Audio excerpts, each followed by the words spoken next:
Hello, student. Myself Anand Bedi. Welcome you all to the e-learning platform of St. Michael Academy, Betia.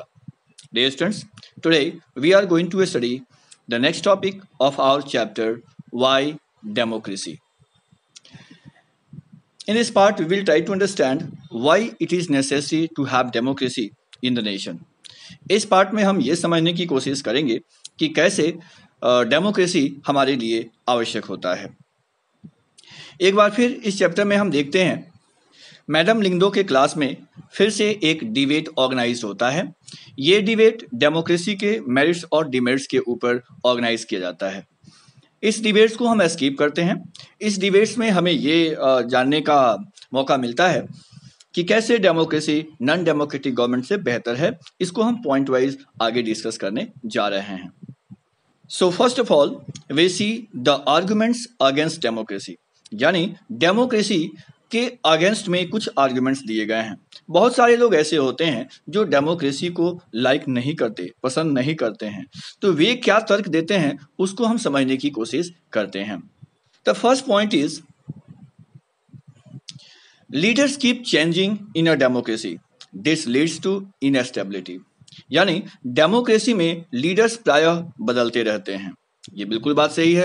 हर 5 साल या 6 साल जो भी schedule होता है जिस देश का, उसके अनुसार, जैसे इंडिया में हर 5 साल पर इलेक्शन होते हैं, तो एक सर्टेन टाइम के बाद प्रायः सरकारें बदलती रहती हैं। तो जो सरकार खुद स्थिर नहीं होगी, इनस्टेबल होगी, निसंदेह वह डेमोक्रेसी के लिए बहुत मजबूत नहीं हो सकती, ऐसा तर्क दिया जाता है। जो नेक्स्ट तर्क दिया जाता है वो है democracy is all about political competition and power play, there is no scope for morality, यानी डेमोक्रेसी में केवल राजनीतिक प्रतिस्पर्धा पाई जाती है। चुनाव जीतने के लिए लोग गलत तरीके भी अपना लेते हैं। ये केवल पावर को ऑब्टेन करने का एक तरीका होता है। इसमें मोरालिटी के लिए, नैतिकता के लिए कोई जगह नहीं होती। ऐसा देखा जाता है कई बार कई नेताओं की हत्या हो जाती है। लोग पावर को प्राप्त करने के लिए, पद को प्राप्त करने के लिए गलत तरीके का इस्तेमाल करते हैं। So many people have to be consulted in a democracy that leads to delays, democracy में किसी भी प्रकार के फैसले को लेने के लिए बहुत सारे लोगों को मिलना पड़ता है। They have to discussion over the topic and then finally they take decision. So in this process time is consumed, काफ़ी अधिक समय लगता है और इसीलिए डेमोक्रेसी में प्रायः फैसले काफ़ी लेट से होते हैं, डिलेज होते हैं। नेक्स्ट पॉइंट क्या दिया जाता है? Elected leaders do not know the best interest of the people, it leads to bad decision. Of course it happens.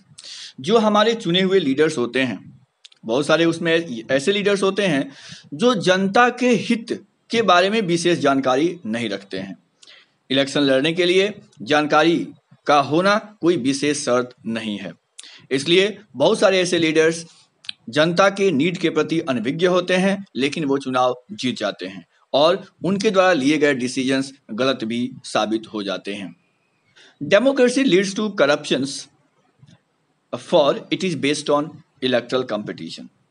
चूंकि डेमोक्रेसी एक इलेक्ट्रल कंपटीशन है, चुनावी प्रतिस्पर्धा है, इसलिए इसमें करप्शन के भी काफी अधिक गुंजाइश होते हैं। एक नेता दूसरे नेता को पीछे करने के लिए अच्छे से अच्छे और बुरे से बुरे स्टेप भी वो लेते हैं, जो निसंदेह किसी भी देश के लिए अच्छा नहीं माना जा सकता। The last argument which has been given in the text book is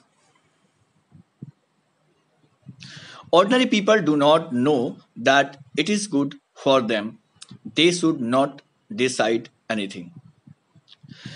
जो लास्ट पॉइंट जो आपके बुक में दिया गया है, ordinary people don't know what is good for them, यानी जो एक सामान्य लोग होते हैं वे खुद नहीं जानते कि उनके लिए क्या आवश्यक है, इसलिए वो अपने डिसीजन सही ढंग से नहीं ले पाते हैं।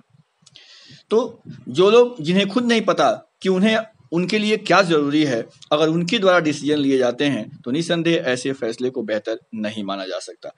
तो ये कुछ तर्क हैं, कुछ ऐसे स्टेटमेंट्स हैं जो डेमोक्रेसी के अगेंस्ट में हैं और ये बिल्कुल अच्छे भी हैं। जो भी तर्क यहाँ दिए गए हैं, निसंदेह ये तर्क युक्ति संगत हैं, लेकिन जब हम डेमोक्रेसी के मेरिट्स को देखते हैं तो ये सारे डिमेरिट्स इग्नोर हो जाते हैं, सारे डिमेरिट्स वहाँ पर वैल्यूलेस हो जाते हैं। Clearly democracy is not a magical solution of all the problems. निसंदेह हम कह सकते हैं कि डेमोक्रेसी सभी समस्याओं का एक जादुई समाधान नहीं है। It has not ended poverty in our country. अगर हम देखें तो हमारे देश में पॉवर्टी को इसने खत्म नहीं किया है। हमारी आज़ादी 70 ईयर्स से अधिक समय की हो चुकी है, इसके बावजूद भी हमारे देश में गरीबी आज भी देखने को मिलती है। And also in the other part of the world, विश्व के दूसरे देश जो डेमोक्रेटिक हैं वहाँ पर भी आपको पॉवर्टी की समस्याएं देखने को मिलती हैं। So democratic government only ensures that people take their own decisions। Democratic government केवल ये इंश्योर करती है कि लोग अपने डिसीजंस खुद लेते हैं, यानी डेमोक्रेसी में जनता के अपने डिसीजंस लेने के अधिकार होते हैं। This does not guarantee that their decisions will be good. तो डेमोक्रेसी ये गारंटी नहीं लेता कि इनके जो डिसीजंस होंगे वो हमेशा सही ही होंगे। People can make mistakes. ऐसा संभव है कि लोगों से मिस्टेक हो। In people can make mistakes involving the people in these decisions does not lead to delays in decision making. It is also true that democracy leads to frequent change of leadership. ये बिल्कुल सही है कि democracy में बार बार बदलाव होने की वजह से, लीडरशिप में बार बार बदलाव होने की वजह से डिलेज होते हैं। Sometimes this can set back big decisions and affect the government efficiency. कभी कभी बड़े बड़े डिसीजंस में भी डिले हो सकते हैं और गवर्नमेंट की इफिशियंसी भी इससे प्रभावित हो जाती है।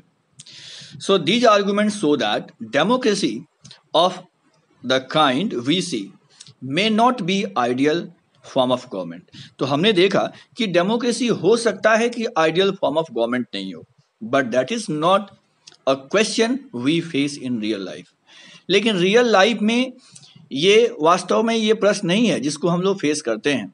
The real question we face is different. हम जो रियल क्वेश्चन को फेस करते हैं वो डिफरेंट है। The real question we face is different. Is democracy better than other form of government? और वो क्वेश्चन क्या है कि क्या डेमोक्रेसी दूसरे फॉर्म ऑफ गवर्नमेंट से बेहतर है जिनमें से हम बेहतर का चुनाव कर सकें? तो अगर हम इस प्रश्न पर विचार करें तो निसंदेह हमारा आंसर होगा कि डेमोक्रेसी से बेहतर दूसरा कोई भी गवर्नमेंट फॉर्म नहीं है। There is no better form of government than democracy. So of course people of entire world prefer democracy. पूरी दुनिया में लोग डेमोक्रेसी को प्रेफर करते हैं।